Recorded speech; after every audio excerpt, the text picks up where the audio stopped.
I used to do a lot of direct instruction in front of my classroom, the whole class all at once, all at the same time.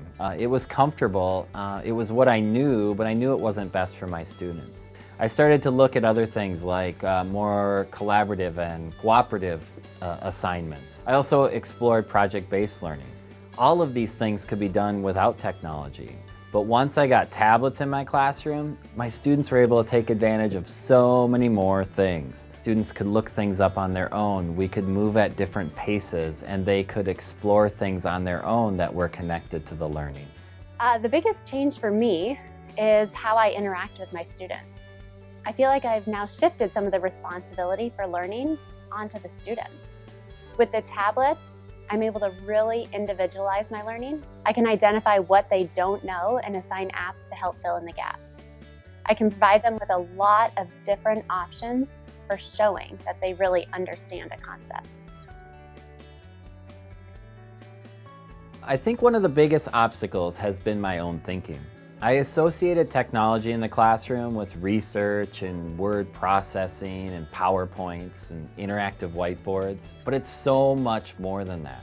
I reached out to teachers through my personal learning network, like Twitter, and really sought out opportunities to see other teachers in action and learn from them. Some of it has come from parents.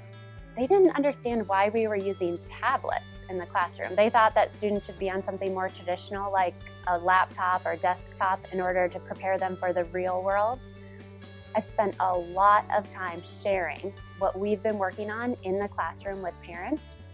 That way they really get to see the skills that the students were developing, and they get to see the enthusiasm my students had for their projects. I think you have to be patient. You don't have to know everything, and you really have to start somewhere and start that trial and error process. I think one of the things that's really important is realizing that you can fail in this process, and you really need to use the network of people around you, whether that's on Twitter or the colleagues in your school. It's amazing what you can do by working with this group of people and how that can change what happens in your classroom. Let your students be the experts. They're going to be willing to push the buttons and play without the fear of failure. So take every opportunity you can and use that to your advantage. Have the students become resident experts on apps. Have them identify the videos that teach the concepts well.